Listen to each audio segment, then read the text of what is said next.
Hello, welcome to Conversations with Yemi and Bimbo David. Hope you're doing well. We're so glad to have you join us. Yes. You were Mm. Start again.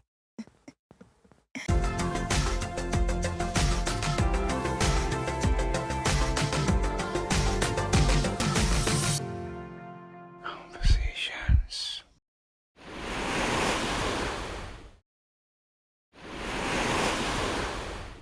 welcome to Conversations with Yemi and Bimbo David. We're so glad to have you join us this episode. This evening, we're going to be talking about something very, very exciting. I'm happy about it. We're talking about romance in marriage, expressing love, and all things love in marriage. Conversations.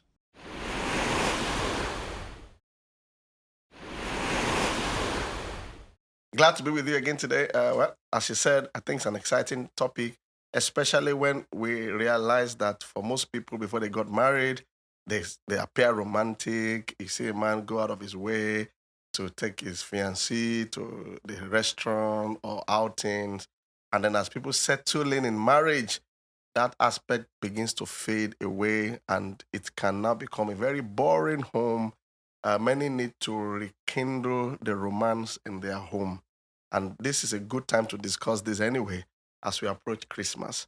But it's funny, while you're talking, I just started thinking about it. That it's funny. Why is it that men are more romantic before Before marriage. marriage? Because they are chasing the woman. Now, when they cut the woman, they feel the chase is no more. They feel the chase is no more there.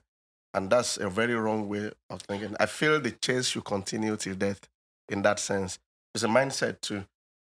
It's sometimes it's as blatant as taking each other for granted. I have her, I have him, so what else? And there are many things that contribute to lack of romance in the home. From our own experience, uh, if you're not intentional about these things, they disappear. So for some couples, it's not that they don't want to be romantic. They were not just intentional. So they walk the hustle of our metropolis, traffic, workload, trying to earn a living can drain romance out of your marriage. And if you don't wake yourself up on time, you now have a new lifestyle where there's no romance. You just work, sleep, greet each other, eat, a little chat, and that can run for years. And I realize that the marriage is empty.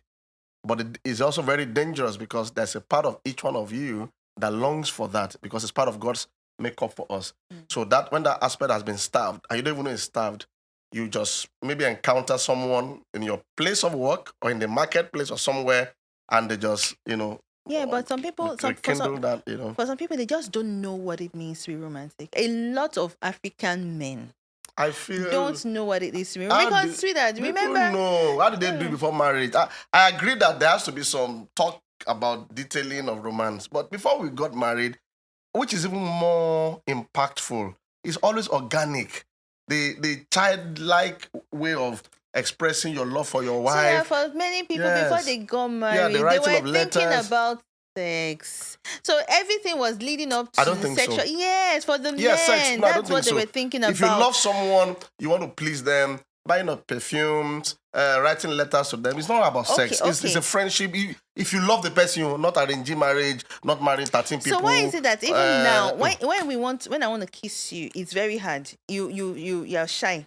No. Yes. Because not everybody really enjoys kissing, even when before they. It's because you're not used to. You don't. That's why I say that they so don't. that it has to be organic with people. Even then, it's organic.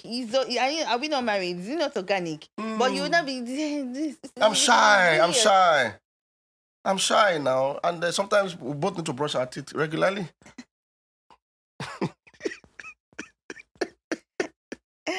You- Conversations.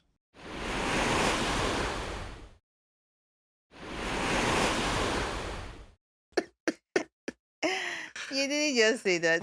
No, no. Sometimes if I've not maybe brushed my teeth and I Is that feel what it's we're not talking okay, about? I won't want to embarrass you by, so I just want us to go I just want to No, brush my no, no. teeth. I'm saying that, so okay, fine. Before we even get to all those, Detailing, right? yeah. Yeah. I know that a lot of people just don't know how to be romantic, and it's not about the kiss in that sense. Even holding hands, Ah, that holding one. hands in pub, in pub. A lot of men I agree. I they agree. don't know hugging is not, it's simple, it's not sexual in that sense. But a lot of African men or even women maybe don't, Especially men. Yeah. they don't hug But they in, want to in hug front that of, same person before marriage. Anyway, the background for me is because this. sweetheart, I think, maybe I may be wrong, but I think that for the men, Mm.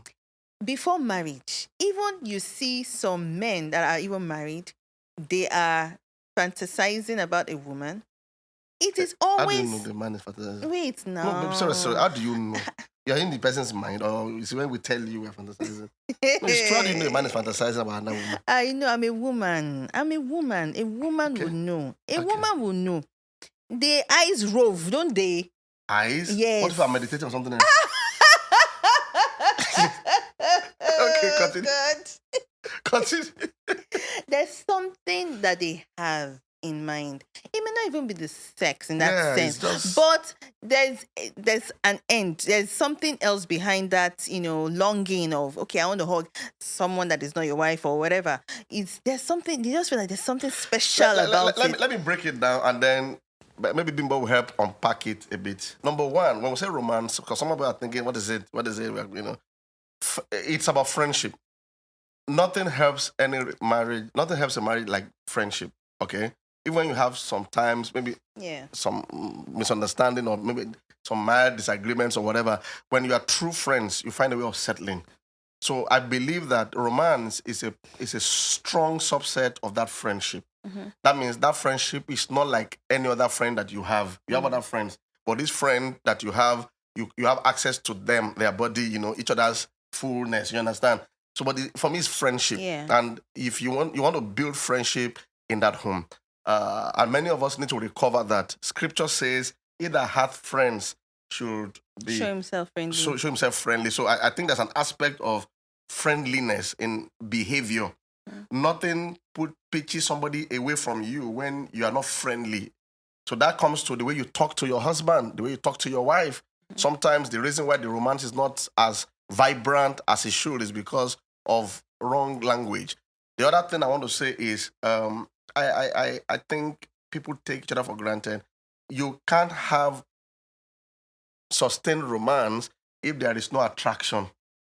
So I swear that when people get married, they settle. It happens to men. Some men, their tummy becomes bloated out of eating too much of fat. Some women, they don't take care of themselves anymore after like 2 or 3 kids. So you realize that unconsciously they don't really have attraction to each other. And when that sets in, the romance will suffer.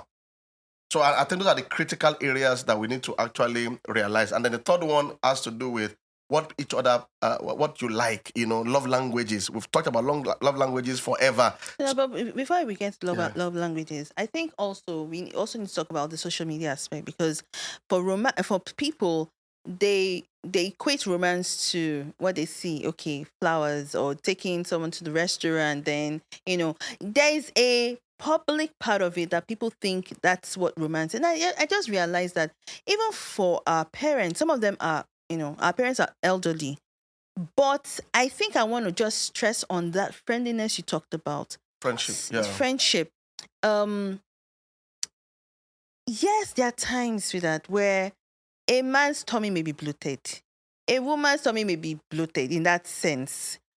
But the friendship, you see, the joy of seeing a 70-year-old man and his wife laughing with each other, gisting, that is romantic. Yeah, but if you look at it, they didn't take each other for granted Yeah, over those I years. understand. There's I'm some not talking things that about they taking for kept granted. well, So I'm yeah. saying that there are certain things that may not be perfect about each other.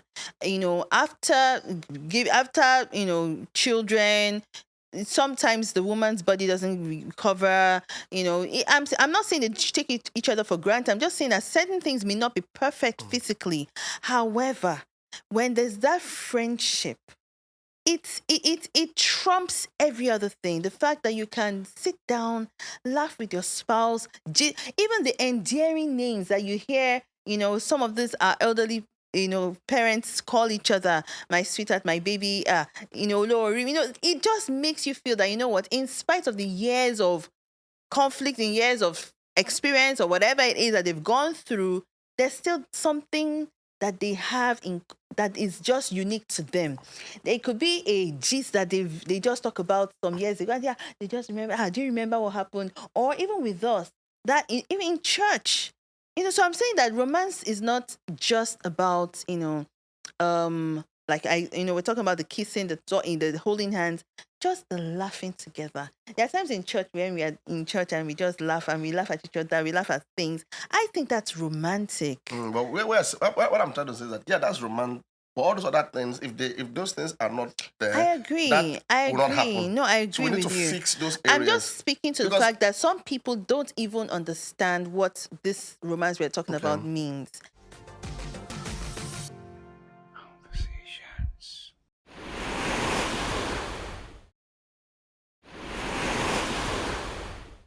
So I'm saying that it is still hinged on friendship. It's still hinged on the fact that I can gist. Even if it's to gossip, that friendship you have, that bond, that in spite of the world may be, but that this person and I, we are together. We have this unique language, speaking to that love language, yes, but there's this unique language of, what, in spite of every other thing, I've got you, I know you, I understand you. Yeah. And I think the African culture, where a man sees himself as the king of kings in the house, and the woman is like a subject, that kills friendship. So you find that there's already a gap mentally, and that kills friendship. Yeah, I believe as a man, you lead your home, but your wife is there as a strong support. And, like they said, the head and then the neck is not far from the head anyway. In fact, without the neck, I don't think the head can work. It's even part of the head. So it's part of the head. So they have to work together. I think that awareness has to be there about friendship. And it helps with mental health a lot. When we're able to gist, when we're able to laugh, when we're able to play together, I feel better mentally. I think for you too, variety helps you with romance. Just to speak to what, not taking each other for granted. I know that there are certain things you like. You like change. You like, when I'm creative. What kind of creativity? In what aspect? With the sofa in the house, Okay.